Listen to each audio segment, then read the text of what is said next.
You're listening to Get Out and Drive podcast with John Custom Car Nerd Meyer and Shawn Mr. Sedan Man Sherrill. We'll be bringing you gearheads all the information you never wanted to know about cars and why they should be on the road and not in your garage. Are you ready to get out and drive? Hey, welcome to episode 10. I'm Shawn Mr. Sedan Man Sherrill. And I am John Custom Car Nerd Meyer.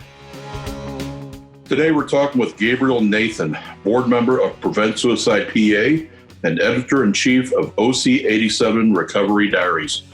Good morning, Gabriel. Good morning. Thanks so much for having me on the show. Hey, Gabriel. Hello. Thanks for being with us today. My pleasure. If you would, give us a idea of how you got started with this Herbie the Love Bug thing. Well, children are very susceptible to things that they see. I think everybody knows that, and for good or ill. And in my case, it was something very, very good. I have an aunt who was visiting the United States from Israel in 1985 when I was 5 years old. And my parents took the opportunity of her being over at the house to go out to dinner together while she babysat. And she went to West Coast Video and rented a Betamax copy of The Love Bug, 1969 film with Dean Jones, Michelle Lee, Buddy Hackett, David Tomlinson, and just randomly picked a Disney live action film to show me. And my brain just totally broke when I saw this film with this charming, sweet little bug doing all of these amazing things. And that just set me on a trajectory of love and obsession, I would call it. And I knew that one day I was going to own a love bug, and it took a long time and a couple false starts, but it happened. Wow. Well, how long have you owned your bug now? So, well, the first false start was in 1995. I got a 66 Bahama Blue 1300cc Beetle and never actually wound up driving it. We had it for about a year and then sold it. Then after college, I got a 2001 Turbo New Beetle. It was bright yellow, and I took it to Mako the day the papers were signed, and it was painted white. And I put the stripes in the 53 on it and had that for a couple years. It was a complete piece of junk. And I got this bug, 1963 VW Beetle in February of 2017. Wow. Okay. Well, kudos for having the correct year. Oh, yeah. But it is a hard top. It is not a rag top. I have a gray vinyl sunroof cover glued to the top of the car, which Disney did on several of its vehicles. That's true. It is held on with, and this is a shout out to 3M. They make a product. It's double-sided, heavy-duty, clear 3M tape. And they tape all around the circumference of the rag, and it holds on there 65 miles an hour, doesn't move an inch. Wow. In all weather. So it is the correct year, but maybe one day, and don't let my wife hear this, we'll take a saw to that roof and do it right. There you go. Yeah, nothing better than driving around on a sunny day with the rag open. Don't tell me that. I know, but we'll see. One step at a time. Right. Yep. All right. And you're using this bug to promote your Prevent Suicide PA and your Recovery Diaries. Is that right? Well, I really use it to promote more than Prevent Suicide PA and Recovery Diaries, which are both wonderful, worthwhile endeavors that I'm involved in. I really use it to promote awareness of just suicide prevention in general and awareness of the National Suicide Prevention Lifeline, which is 1-800-273-8255 or 1-800-273-TALK. And the National Suicide Prevention Lifeline, it's actually answered by a network of crisis centers all over the country. There's around 168 crisis centers that pick up the phone when you call that national number, and calls are routed to any one of those crisis centers. So anybody who's experiencing a psychiatric emergency, a mental health crisis, thoughts of suicide, struggling with addiction or anything like that, you can call the Lifeline 24/7, and you'll speak to a trained crisis counselor. And I think that a lot of people who are struggling either A, don't know that this resources available. I know that when I was struggling with suicidal thoughts, I didn't know that the Lifeline was available.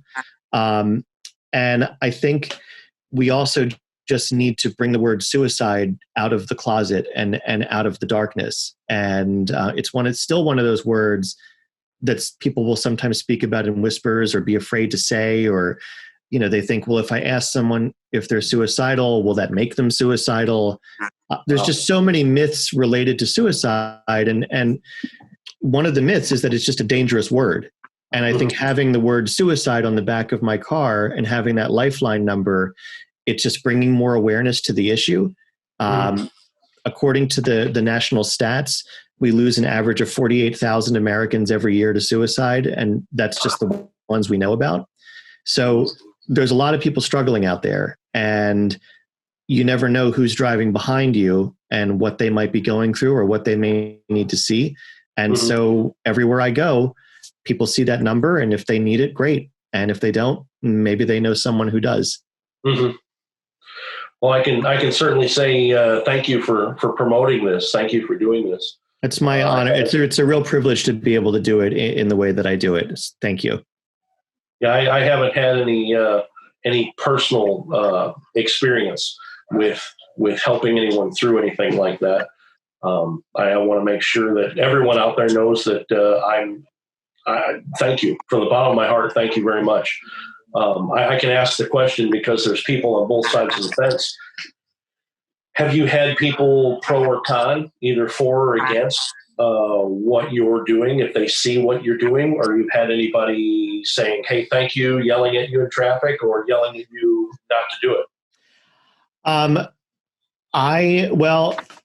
I guess I have, every time I'm out in Herbie and someone approaches me, and it happens at gas stations and it happens at the supermarket when I'm coming back to the car with groceries. Yes, the car holds groceries. And I do take it shopping. And I really do try to be out every day. Obviously, COVID-19 has changed the dynamic of how and when you can go out. Sure. But before that happened, what I tell people is 20 degrees and warmer is Herbie weather. Right. So, it's cold, you put on a coat, hat, and gloves, and you go driving. Just because it's a classic car doesn't mean you have to keep it in a garage and wipe it with a diaper. So we're out all the time. Good. When people approach me to talk, it is overwhelmingly positive. It is, I would say 99% of the time they want to say thank you, or they want to share a personal experience of their own with a mental health challenge or with suicidality, a story about a loved one or a friend. They're asking for mental health resources. I've never had anybody criticize the mission. I've never had anybody say, you shouldn't be doing that. I have had people come at me for different reasons. Oh, wow. Which is funny to me. And some of them have been Herbie folks. Who have criticized various aspects of the car, that it's not correct enough. That is why, and I hope they're looking and listening out there. That's one of the reasons why I stopped being part of lovebugfans.com. Yes, and I also left that group. The lovebugfans.com group has turned into the Herbie the Love Bug fan page, or whatever it is on Facebook. Sure. And I had to leave as well because of that. And it's not everybody. It's a couple bad apples, which is how it is with any group. A couple bad apples boil the barrel. And I can say, I know we have a lot of people that listen out there, and I don't want to be derogatory to anybody, but I can say, because I'm probably one of them, nitpicky, the movie car guys are crazy. Yes. Yeah. They really are. This guy says this car had this gas tank, and this guy said this stripe was this wide, or this shade of blue, the Love Bug blue versus Monica. And I'll tell you something, what that really does, it does a couple of things. First of all, you lose the spirit of the film, which is good-natured, sweet, embracing of people and a warm, kind, generous spirit. And when you behave like that towards others, you're operating in the complete antithesis of the character of Herbie and of the spirit of the film, the spirit of how it was directed, how it was written, how it was performed. So there's that whole thing.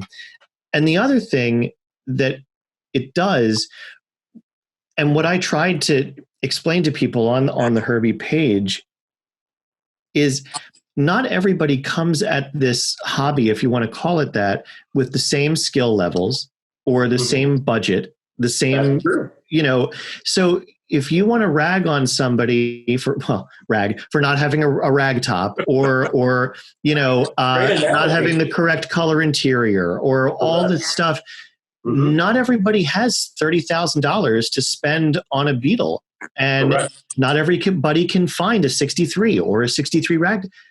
Let everyone express their love for this thing in their own way. And it's beautiful. However someone wants to do it, great. Leave them alone. And if you don't have something nice to say, ignore the post and just move on. But a lot of people just can't do that. Yeah, I wish it was that way. Shawn and I have talked in depth about people screaming lately about what the color of the General Lee is. Oh, yeah. And we've talked about this in depth. They finally got together, and everybody got together, and John Schneider talked about when he saw the Values painting General Lee, painting Lee 1, painting any of the cars. He said, "What color's a General Lee?" And John Schneider recently did a YouTube video. He said, "I know the color of the General Lee." Made a big deal about it.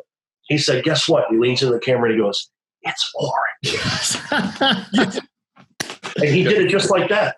I love it. They painted it any damn color orange they had. Yes. They had this color, that color, this color, that color, a huge shelf. They'd smash the car. They bring it over to the body shop. They bring over another car, and guess what? They paint that color the same color orange, or a mixture of everything else. And I know they did that on Herbie. I know they did that on the A-Team. I know they did that on everything, everywhere. That's why I'm a detail-oriented guy. I like muscle cars. I like movie cars. That stuff gets me cranking. Custom car nerd, movie car nerd. That's me. Details and details and details. And in the age of digital, watching stuff getting sent to frame by frame and people looking at movies. Stop it. Yeah. It's just losing the whole spirit of the thing. It's to the point of real absurdity. Yep. And I understand being detailed and the whole bit and everything. Your car doesn't have gray interior. This car doesn't have high headrest, and it was in, bananas and this and that and the other thing. Great. You know that? Super. Great. I love it. Right. But our point is, particularly with our podcast, do what you can with your ability, with your budget, and get your car out and drive it. Yes. Yep. That's the whole thing about it. You can leave a car sit in the garage forever because one little detail isn't right. And who gets to enjoy that car? Nobody. Exactly. And in my case, it's not only who would get to enjoy the car, but it's also who would get to see the message. So every day that my car is in the garage, and it sadly, this last month, it's been a lot, people aren't seeing that message. And it breaks my heart because I know in the COVID-19 pandemic era, I know we are going to see an uptick in suicides. I know we are already seeing an uptick in mental health crises. So I want to be out in that vehicle spreading that message. Now, fortunately, I'm able to do it through Instagram and through Facebook. And I have the feature-length documentary that had its premiere on April 1st. There's another screening coming up. I'm working on doing other virtual screenings. So I'm trying my best to get that out there. But all things being equal, let's forget COVID-19. These cars are meant to be A, driven, and B, to be enjoyed by other people, not just the owners. So I feel like as caretakers of these vehicles, we have a responsibility to use them.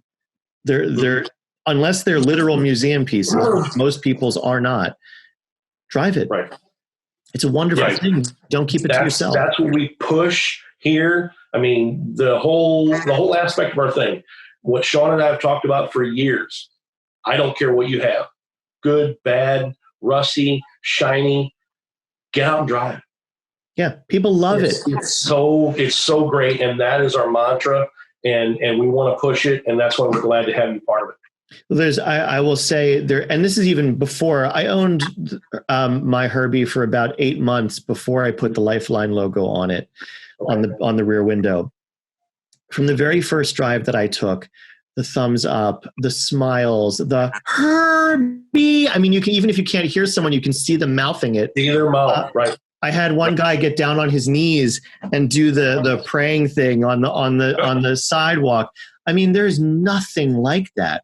Right. It is exhilarating. It is addictive, and it really fills you with something. And you can get that feeling no matter what you're driving, because we're drowning in a sea of plastic Camrys, and anything that stands out, it makes an impact in some way. And we just need. It's really like seeing the trees bloom in spring.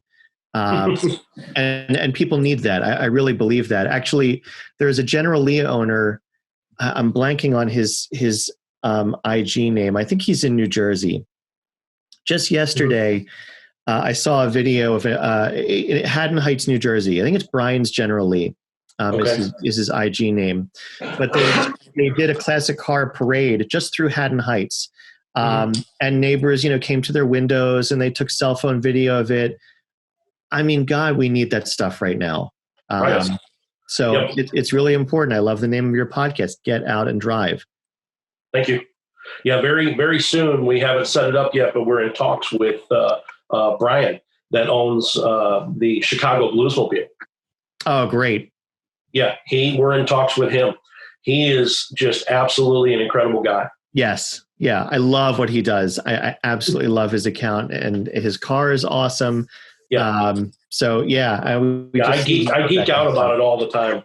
I tell him anytime we're going to run up to Chicago from St. Louis, I said, I have to drive around in your Bluesmobile. Oh, absolutely. Absolutely. But I have to say, a second from Herbie, my dream car is a 75 to 78 A38 Fury. Or a 77, 78 Dodge Monaco, because I also grew up on the Dukes of Hazzard. And I never really developed a thing for the General Lee, but give me Roscoe or Enos's patrol car, man. I would die. I would absolutely die. People wouldn't know what to do if you drove around in what looked like Police One. Right. Yep. Very true. Oh, it's incredible. Absolutely incredible.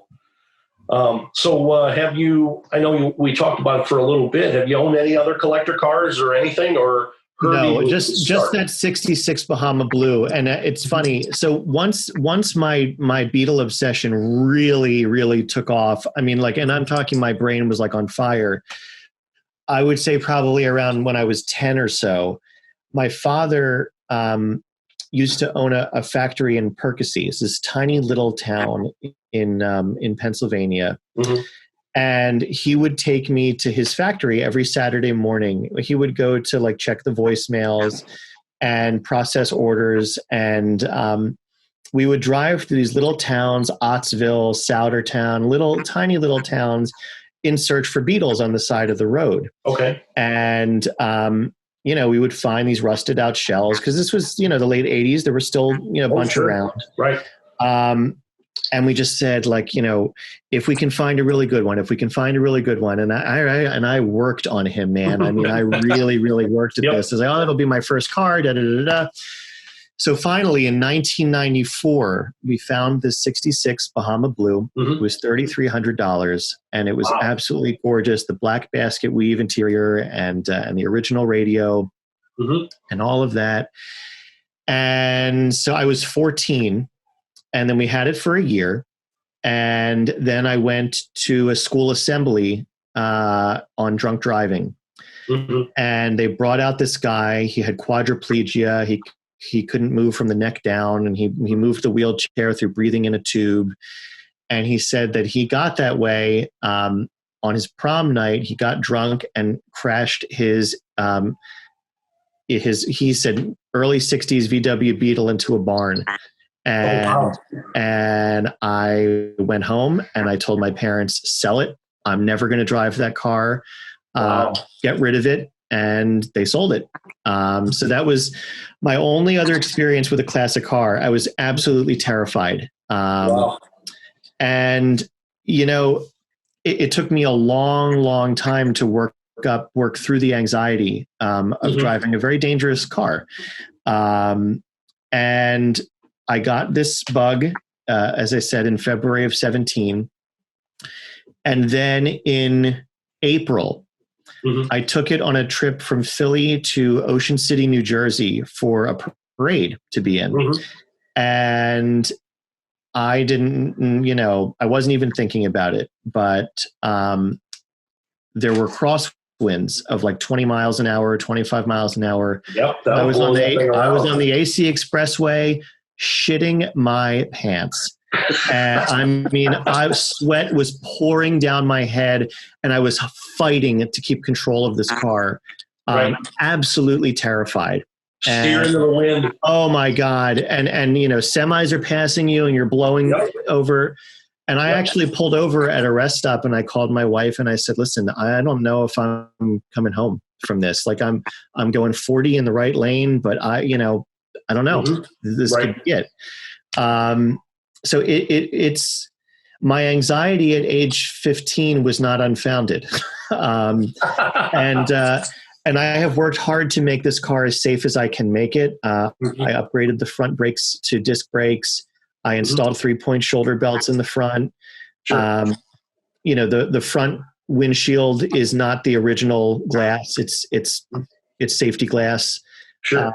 But you can only do so much. What can you do? Right. Yep, that's true. So what I tell people, crash worthy, it's not. No. And it's certainly not a 70s to 80s Volvo. Yeah, or even a 70s Bug. It doesn't have the plastic dash. It doesn't have the energy absorbing steering column, so the inertia reel seatbelts. So you do the best you can with what you've got. I'd love to add a roll bar, not for Herbie accuracy, but because I took a picture. I took an Instagram picture last week of me sitting on the roof, and I'm not a heavy guy. And It'll move. Yeah. So I was like, wow, maybe a roll bar would be a really good idea, just because. But what I tell people is driving the car is by necessity a very Zen experience. Not to get like Tennessee Steinmetz on you, but first of all, you can't talk on the phone because it's so freaking loud. So that distraction is gone. My radio doesn't work.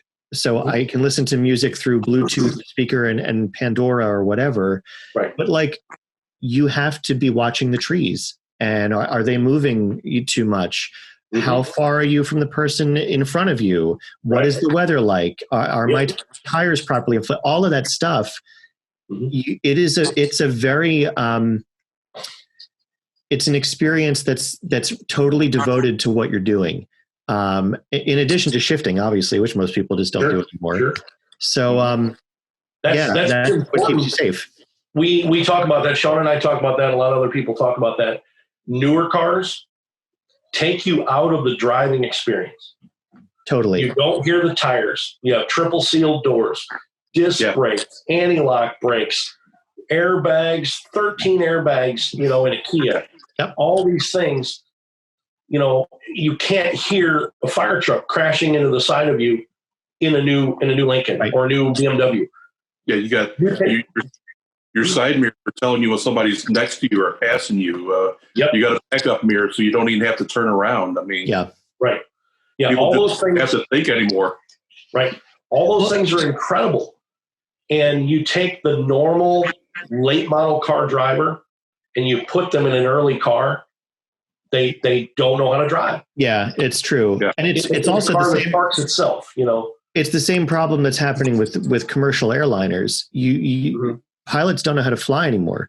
Correct. And so when shit hits the fan, they're in a panic because all of those old school flying skills are kind of out the window because these planes do everything automatically. Right. So I think it's so important that we kind of get back to the basics of driving. And the Bug really helps you do that. I mean, you're very in tune with the road for sure. Yeah. Yeah.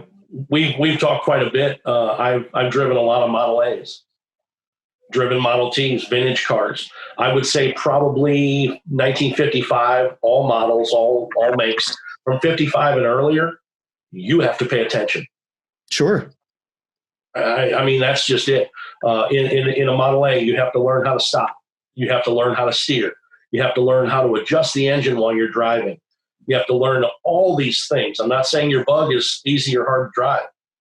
Even knowing how to drive your Bug, you get into a Model A, and 90% of the world has no idea how to even start the car. Oh, I was just going to say I wouldn't know how to start it. Absolutely. Mm-hmm. I know there's the crank in the front, but like there's right. Yeah, I've no. People get in, they like, where's the key switch? What are all these levers for? And they wonder, what's the deal? I think that a lot of people don't get that. And we talked earlier with a man that actually takes his vintage cars out that are hard to drive and drives children around in them. Teaches them how to do that. Wow. Teaches them how to make sure things are working well. And they get to drive around their mom's Mercedes all day and then get to drive around in his Model A. Yeah, that's really cool. It's quite the different experience. Yeah, absolutely. It is. Well, we certainly have a term here, and it kind of goes on what you're talking about. We have a thing called "What Drives You." You understand? You drive Herbie. That's great. I have to learn, and all of our listeners have to learn, what drives you. What drives me is people. And I never thought of myself as a people person until I got Herbie. Really. I thought of myself as somebody who was hopelessly introverted and ashamed of himself and not good for people and someone that people shouldn't be around. And I'm not nice and I'm socially awkward. That's a phrase I've used many, many times to describe myself. And Herbie really did a number on me. And he taught me that that's bullshit. That those are lies that my brain, which doesn't work right all the time, I don't know that anyone's does, those are lies that my brain tells me because I have anxiety and because I have depression and because I have a shitty self-image. And Herbie taught me you are a people person and that you want to be around people, because bringing Herbie out of the driveway and out of the garage brings people to you. And Herbie taught me that I want to talk about mental health and about suicide. And he kind of gave me a way to do that, or I gave him the way to do that. At this point, I don't know. It's chicken or egg. But we're partners. And he and I, that's how I look at it. Great. I got into a situation last year where I had to give a 45-minute talk at a Pennsylvania suicide prevention conference, and Herbie had broken down the day before, and I was not going to be able to get him to the conference. And I was so upset because I said to myself, well, and my idea was I was going to do the conference outside, with Herbie and sure. And I said to myself, well, without him, what's the point? And I had to remind myself that I have value too, that it's not just all about the car. People ask me, people who have never seen the film or people who have saw the film a long time ago and don't really remember it, like to ask, does he talk? And I'm like, oh my God. No, he doesn't talk. But what that question is a reminder of is he doesn't talk. And I have to speak for him. So yeah, he bears the lifeline, but I have the knowledge of suicide prevention and the former worker at a psychiatric hospital and a lost survivor. And so he's the beginning, he's the catalyst for the conversation, but the conversation comes through me. So that's what drives me. It's connecting with people. That's what the film that I made is all about. It's just opening up conversations related to suicide awareness. And letting people know that it is okay to talk and that we need to be doing that now more than ever. Wow. Do you feel Herbie is your superhero mask? Do you feel it's your costume that helps you? Yes, absolutely. And I've been in therapy for about 10 years. And my therapist made a really cool observation a couple years ago. Mm-hmm. He said, I noticed that you were a very shy child and all of that until you found theater in middle school. And then you were able to put on a costume and a funny wig and a mustache and a silly voice and be this, whole other thing, totally unafraid and unashamed. And it let you kind of come out. And he said, I really think Herbie is kind of the same thing for you, that you have this thing.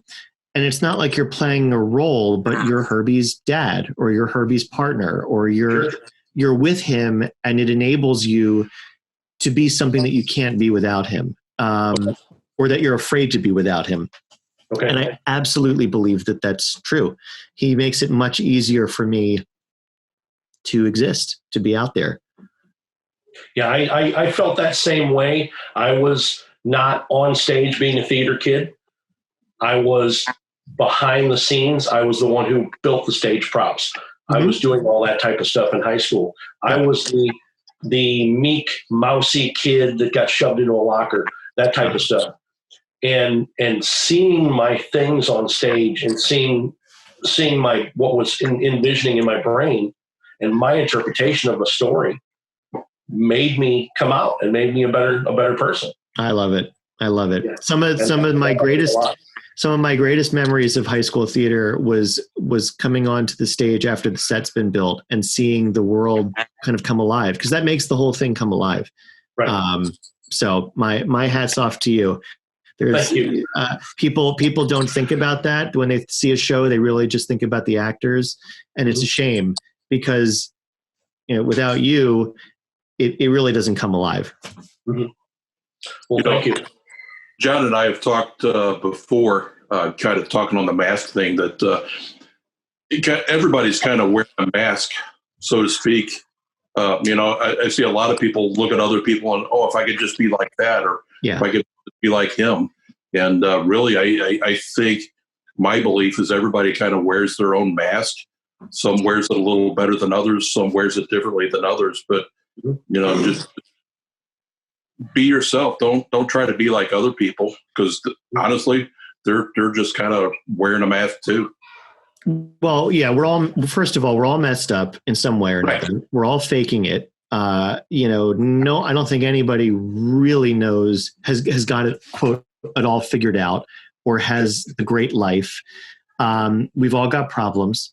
And I think that you're absolutely right. We are all wearing masks. And I think so many people who are struggling with mental health challenges wear that mask just so that they can get through today. Right. And it's a real tragic thing, because, when someone takes their life, oftentimes the family members say, I never saw this coming. This came totally out of the blue. There was no warning. And oftentimes there are warning signs if we're educated and we learn more about suicide prevention. But some people are so good at faking their way through life that they really can fly below the radar, and there's great suffering going on underneath there. So we've really got to pay attention. We've really got to try our best to take care of each other, and recognize that everybody you see in life is going through something. So just give everyone a little space and a little grace, because you don't know what someone else is going through. You don't know what people are dealing with today.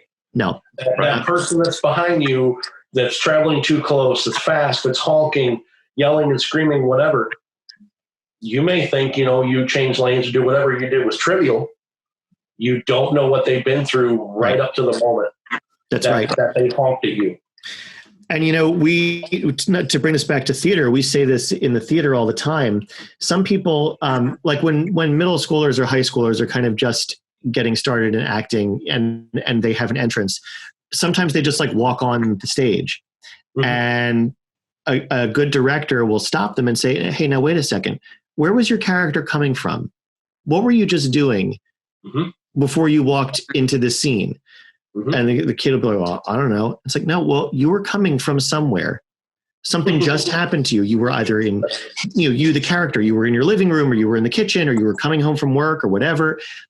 You were coming from somewhere before we, the audience, encountered you. Same thing in life. We're all coming from somewhere before we get together. Like before this podcast got started, I didn't, but I could have just had a fight with my wife, or I could have just stubbed my toe in the hallway. And that can inform how I, quote, perform on this podcast. Or, something could have happened to you. I don't know. Anything could happen. It's amazing to me. I love, it's completely off topic and Shawn's used to it. Heath Ledger playing the Joker. Oh my God, the things that I've read about him being in the Joker character, and writing memoirs and writing in a notebook as the Joker. It's crazy. Yeah. But he was so in depth and so deep inside that character, and he was in his brain at that time, he was the Joker. That's right. And that is incredible to me. And I don't use the word insane, but it's insane. Yeah. It is incredible and it's powerful. Yeah, there is the level of commitment that some actors are able to bring that's like totally above and beyond certainly anything that I was able to achieve. But you know it when you see it, and it's really extraordinary. And to bring it back to this, when I think of the Love Bug and I think of the performers, when I think of Michelle Lee, Dean Jones, Buddy Hackett, David Tomlinson, who just holds such a special place in my heart, and so much of what I bring to comedic performances and sort of upper class British twits, I learned from him, from watching him. Sure. You see real brilliance in that film, real sparkles that you just do not see in my opinion, in any of the sequels. And in other live action Disney films of that era, there is a level of sophistication to the dialogue in that film that is not matched in any of the other films. There is a level of commitment in the acting that you don't see in the other films. And it's not just the cars, the human co-stars, and they are co-stars to Herbie, in my opinion. They just are absolutely brilliant. Yeah, the background and what they show you, the backstory of Herbie, is a very heartfelt story.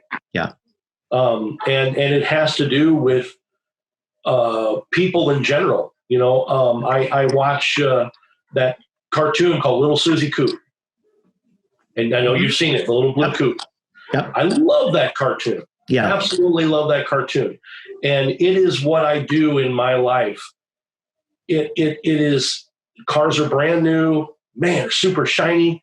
Somebody gets it and then they abuse it, and then it goes to the salvage yard, and there's that spark. Yeah. This kid comes over and he can't find anything to drive, and he doesn't have any money. He doesn't have two nickels to rub together. He sees this busted little car that means nothing to anyone, and it's garbage. That's my job. And I can tell you, before anybody else, all the tree huggers and everything that are out there, hot rodders are the first recyclers. That's right. It doesn't matter. You can't argue with me. Hot rodders are the first recyclers. Yep. What happened after World War II? People took the things that they learned in World War II, they put them in hot rods, and they made hot rods out of them. They made racing happen. And it's because they found what they considered junk. They put it together. They became fast. Yeah. It's amazing. Made it work. Yeah. Recycled everything, made it work. It's absolutely incredible. And I feel blessed to have the talent to do that and to bring that to the forefront and put it in front of everybody and say that I can take something that is ready to go to the shredder and I can make it beautiful again. Yeah, and that's extraordinary. To me, I'm super envious of that talent and that ability. I think it's absolutely wonderful. And I will say too, at one point I thought that my Herbie was ready for the crusher, because I made this film and we cut a 10-minute preview of it. And I was on my way from Philadelphia to Rochester, New York. to show the 10-minute trailer at a mental health film festival. And it was pouring for, I would say, 5 out of the 7 hours of the drive. And I got to Rochester. I got out of Herbie, and I pushed the seat forward to get my bag from the back. And there was a pool of water behind the driver's seat about 2 inches deep. Oh, wow. And I just dropped my bag on the ground, and I sat down on the ground, and I looked under the running board, and there was barely any heater channel. I mean, nothing. It was completely eaten away, and water was just coming up through the floor. Sure. And I completely just flipped my lid, because I am not a wealthy man, and I have 2 young children, and I am not. I'm owning a classic car at the wrong time. It's not. I'm not of the financial means where I should be owning a classic car, but we did it anyway. And I thought to myself, well, that's it. It's game over. I can't, as Tennessee says, I can't weld that. Right. So I knew it was going to need new heater channels at the least, and possibly a new floor at most. Right. And I called a friend of mine. His name is Merlin Tobacco. He owns a VW shop in Florida, in Sarasota. And I said, Merlin, I sent him pictures. I said, what the fuck? What do I do? Do I sell it? Do I junk it? Do I what? And he said, get it down here, and I'll help you, and we'll do it together. And, I remember following that. And we ripped that whole car apart, everything, and welded in brand new heater channels from Classic Fab, the funky green metal. And he had a new Brazilian floor. He said, I was going to put this in a 62, but it's yours now. And and it was Herbie Rides Again. I mean, that thing was rotted. So I put together quite a few. I know they almost fall in half. Yeah. So people who can do that, again, like people who build the sets for shows, like these are the unsung heroes. And I wouldn't be able to do what I do if it weren't for Merlin. I wouldn't be able to do what I do if it weren't for my VW mechanic, who, fortunately his shop is 10 minutes away from my house, and he's reasonable and he's a gem. His father was trained in Wolfsburg. So, he's the real deal, and I'm just very, very lucky to have help. I think that's one reason makes Shawn and I such a good team. I make them pretty. He makes them fast. There you go. And that's the essentials right there. Yep. Yeah, it works out really well. Any breakdown stories? Something cool? You're driving along and you go, where did the wheel come from? Well, I guess the quote coolest breakdown I ever had was, so as I said, I used to work at a psychiatric hospital, and oh God, this was a day. So I left there in 2015, but I've remained close friends with a lot of the people that I worked with, because when you work in an environment like that, it's extremely stressful, and you get very close to people. So in 2018, I think it was, a close friend of mine was a nurse manager there, and she was retiring after, I think, 37 years. And I went to go bring her a gift on her last day. And of course I drove Herbie. And so I spent about an hour with her and got back in the car, and it stalled out, down the driveway. And some of the staff at the psych hospital came out with one of the ambulances, and they gave me a jump. And we pushed the car and got it rolling again. And then I broke down again. So this is a huge state hospital campus, and I broke down again in front of the building that is used to house individuals who are judged not guilty of heinous crimes by reason of insanity, or they are in this building to await trial while they're stabilized on medication. Sure. So this is a building that has like huge razor wire over it, but it was a beautiful summer's day. So they had the windows open, and I'm standing there, fiddling around with the engine and on the phone with AAA. And all of a sudden I hear, oh my God, that is Herbie the fucking Love Bug from inside the building. And you hear all these guys screaming, fuck, that is Herbie. Oh my God. and everyone in the building is like cheering and clapping. Wow. And and you hear the guy from AAA on the phone going, "Sir, are you in a safe location?" And I said, well, I said, there's a lot of razor wire here. So yeah, I guess I'm safe. Sure. But that was probably the craziest place I've ever broken down, was outside of Building 51 at Norristown State Hospital. Yeah.